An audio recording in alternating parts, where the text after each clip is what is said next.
पिछले एपिसोड में हमने देखा था कि लिन के साथ साथ सभी लोग केव में गिर जाते हैं, जहाँ लिन किसी और जगह टेलीपोर्ट हो जाता है और वहाँ भी उसे एक टास्क मिल जाता है फ्री फंड का। जैसे वो उस टास्क को कंप्लीट करके रियल वर्ल्ड में वापस आता है तो ज़ेंग उसे बताता है कि वो कुछ बड़बड़ा रहा था। लिन को कुछ समझ में नहीं आता। इस एपिसोड की स्टार्टिंग में हमें दिखाया जाता है लिन होश में आते ही चिल्लाने लगता है कि मुझे वो मेढक मरा हुआ चाहिए। उस मेढक की हिम्मत कैसे है मुझे पीटने की। वो इंस्टेंट पक रहा होता है। ज़ेंग उसे इस हालत में देखकर कहता है कि बॉस आप ठीक तो है ना, माना कि हम तीनों फंस गए लेकिन जाने का कोई ना कोई रास्ता तो निकाल लेंगे, लेकिन अगर आप ऐसे पागलों जैसी हरकतें करेंगे तो नहीं चलेगा ना। लिन को ज़ेंग की बातों पे और गुस्सा आने लगता है। इससे पहले कि वो तीनों कुछ भी रिएक्ट कर पाते, देखते ही देखते किसी गेमिंग सेक्शन की तरह वो पूरी की पूरी जगह चेंज हो जाती है। दीवारों पे कुछ मंत्र लिखे हुए आते हैं और ये पूरा का पूरा चेंज देखकर ज़ेंग डर जाता है और कहता है कि क्या आप लोगों ने चेंज होते हुए देखा? मुझे तो ऐसा लगा किसी चैनल की तरह ये पूरा का पूरा सिस्टम ही चेंज हो गया। पर इधर लिन और जियोन उसकी बातों पे ध्यान नहीं देते क्योंकि उनके अकॉर्डिंग ज़ेंग तो बकवास कर रहा है। लिन उसकी बात को इग्नोर करता हुआ दीवारों पे वो लिखावट चेक करने जाता है और वो जियोन से पूछता है कि क्या उसने ऐसी कहीं चीज हेवन ब्रेकिंग सेक्ट में पहले कहीं किसी जगह देखी है, जिस पे जियोन मना करता है। वो दोनों गौर से उस जगह को चेक करने लगते हैं। इधर ज़ेंग जोर से चिल्लाता है। उसके चिल्लाने की वजह से लिन और जियोन को लगता है कि कोई अटैक करने वाला है, इसलिए वो सभी तैयार हो जाते हैं। जियोन भी अटैक कर देता है। ज़ेंग बेचारा उस अटैक से जैसे तैसे बचता है। वो अटैक पिलर पे लगती है और डिस्ट्रॉय हो जाती है। तब तक ये दोनों समझ जाते हैं कि कोई अटैक नहीं कर रहा है, तो वो ज़ेंग से पूछते हैं कि आखिर वो इतनी जोर से क्यों चिल्लाया, जिस पे ज़ेंग हंसते हुए कहता है कि वो तो ट्राई कर रहा था ये चेक करने के लिए कि क्या यहाँ पे कोई वॉइस कंट्रोल सेटिंग तो नहीं है। पर उन दोनों को इतना सीरियस देखकर वो उनसे माफी मांगने लगता है कि उसकी गलती है, उसने लापरवाही कर दी, वो नेक्स्ट टाइम से इन सारी चीजों का ध्यान रखेगा। तो लिन उसकी बातें सुनकर कहता है नेक्स्ट टाइम मतलब यहाँ अकेले रहने का इरादा है तुम्हारा? वो डर कर लिन से चिपक जाता है। लिन बेचारा उससे खुद को बचाने की कोशिश करने लगता है। वो कहता है कि बॉस आइंदा से मैं ऐसा नहीं करूंगा, मैं शपथ देता हूँ, अगर मैंने अपनी शपथ को तोड़ा ना तो मैं और मोटा हो जाऊंगा। लिन उसे खुद से जैसे तैसे छुड़ाता है एक झापड़ मारकर। इधर जियोन कहता है इसका मतलब तुम इतने जो मोटे हो वो अपने इतनी सारी प्रोमिसेस तोड़ने की वजह से हुए हो, है ना? जिस पे ज़ेंग कहता है कि नहीं, ये तो मेरा खाना खाने की वजह से थोड़ा सा वेट बढ़ा है। वो सभी बातें कर ही रहे होते हैं कि अचानक से वो जगह शेक करने लगती है। लिन को समझ में आ जाता है कि कोई परेशानी आने वाली है, तो वो सभी को भागने का बोलता है और ज़ेंग का हाथ पकड़ के भागने लगता है। ज़ेंग उसे रोकते हुए कहता है कि बॉस थोड़ा धीरे, इतनी तेज भागोगी तो मैं गिर जाऊंगा। वैसे हम भाग क्यों रहे हैं, कुछ हुआ है क्या? और तभी हमें पता लगता है कि वहाँ पर एक स्पिरिचुअल डोर ओपन हो गया था जो अपनी तरफ सबको खींचने लगता है, जिससे बचकर वो तीनों भाग रहे थे। वो सभी बचकर एक सुरक्षित जगह पर आ जाते हैं, जहाँ पर जाकर ज़ेंग जियोन पर चिल्लाने लगता है कि तुम आइस क्यूब फेस वाले, तुम ही ने वो कांड किया ना, तुम्हारी वजह से वो डोर ओपन हुआ है। जियोन कहता है कि बकवास क्यों कर रहे हो, मैंने क्या किया है? जिसमें ज़ेंग कहता है कि तुम ही ने उस दीवार पे पंच मारा था ना, उसकी वजह से ही वो सील ओपन हो गई है। जिसमें जियोन कहता है कि मैंने किसके लिए वो पंच मारा था, तो उसकी बोलती बंद हो जाती है। इधर लिन का तो सर दर्द हो रहा था उनकी बकवास सुन सुनकर। तभी लिन को खतरा महसूस होता है और वो उन दोनों को अलर्ट होने का बोलता है। दिखाया जाता है कि दीवार तोड़कर वहाँ पर एक टर्टल बीस्ट आ जाता है जो कि साइज में काफी ज्यादा बड़ा था, जिसे देखकर ज़ेंग के तो पांव तले जमीन खिसक जाती है। वो जाकर लिन के पीछे छुप जाता है और उससे पूछता है कि बॉस ये क्या चीज है? तभी जियोन आगे आता है और वो उन्हें बताता है कि ये एक अर्थ बेस्ड टफ मॉन्स्टर है। ये सुनने के बाद ज़ेंग समझ जाता है और कहता है कि ये वही अर्थ कल्टीवेटर्स है ना, जो एक सर्टेन लेवल तक पहुँचने के बाद स्टोन्स को स्पिरिट्स में चेंज कर सकते हैं। तो क्या ये वही है? वो मॉन्स्टर उन पर अटैक करने जाता है। तभी जियोन एयर में जंप करता हुआ उस मॉन्स्टर को एक पंच मारता है, जिससे वो मॉन्स्टर टुकड़े टुकड़े हो जाता है और उसे एक पंच में ढेर होता हुआ देखकर ज़ेंग कहता है कि ये तो कितनी वीक थी। तभी दिखाया जाता है कि वो टूटे हुए टुकड़े दो मॉन्स्टर बन जाते हैं, जिन्हें देखकर पहले तो हमारा ज़ेंग बहुत घबराता है, लेकिन फिर सोचता है स्माइल करता हुआ कि क्यों ना इससे मैं निपट लूं।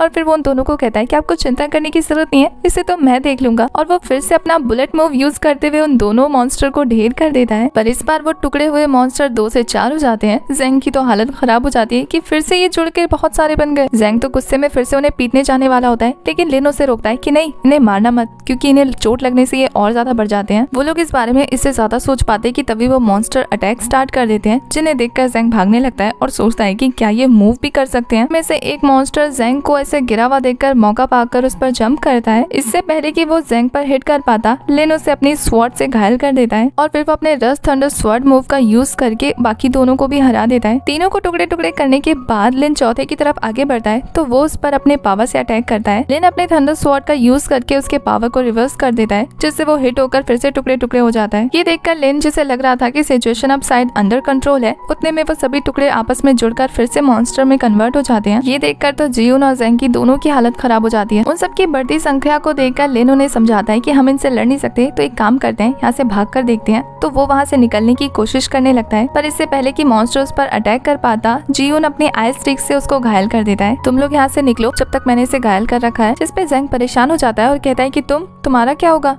तभी लिन उसका हाथ पकड़ता है और वहाँ से जाने लगता है। बाहर निकलते ही जेंग उससे पूछता है कि क्या हमें उस आइस क्यूब वाले की फिक्र नहीं करनी चाहिए, वो हमारे बिना कैसे करेगा। तभी एक मॉन्स्टर उनके पीछे आने लगता है, पर जियोन उसे भी मार कर कहता है कि मेरी फिक्र करने की जरूरत नहीं है, मैं यहाँ पर सब कुछ सेटल करके तुम्हारे पास वापस आ जाऊंगा। ये बोलकर वो फिर से मॉन्स्टर से निपटने के लिए चला जाता है। यहाँ लिन कहता है कि पहले हम यहाँ से निकलने का रास्ता ढूंढ लेते हैं, फिर हम आकर जियोन को वापस ले जाएंगे, जिसपे जेंग मान जाता है। इधर जियोन एक एक करके उन मॉन्स्टर को निपटाने लगता है, पर उसके निपटाने से भी कोई फर्क नहीं पड़ता उन पर, वो फिर से जिंदा हो जा रहे थे। तो इस बार जियोन काफी परेशान हो जाता है, क्योंकि इस बार वो चारों तरफ से घिर गया था और उन मॉन्स्टर की संख्या काफी ज्यादा बढ़ गई थी। दूसरी तरफ लिन और जेंग को दिखाया जाता है, वो भागते हुए रास्ता ढूंढने की कोशिश कर रहे थे। तभी सडनली उन्हें एक बेल की आवाज सुनाई देती है। उस बेल की आवाज की वजह से उन दोनों को काफी प्रॉब्लम होने लगती है। वो दोनों मेंटली और फिजिकली वीक पड़ जाते हैं, हेलुसिनेट करने लगते हैं और उन्हें ऐसा लगता है जैसे आसपास की जगह हिल रही है, बेंड हो रही है। जिसपे जेंग लिन को समझाते हुए कहता है कि मैं आगे नहीं बढ़ पा रहा, मुझे कुछ अजीब सी फीलिंग आ रही है और ये बेल तो बहुत ज्यादा परेशान कर रहा है। लिन का भी कुछ ऐसा ही हाल था, वो भी मेंटली और फिजिकली वीक पड़ रहा था। उसे समझ में नहीं आता कि वो क्या करे, क्योंकि वो दोनों ही बहुत ज्यादा वीक पड़ गए थे। और इसी के साथ हमारा ये वाला एपिसोड हो जाता है खत्म।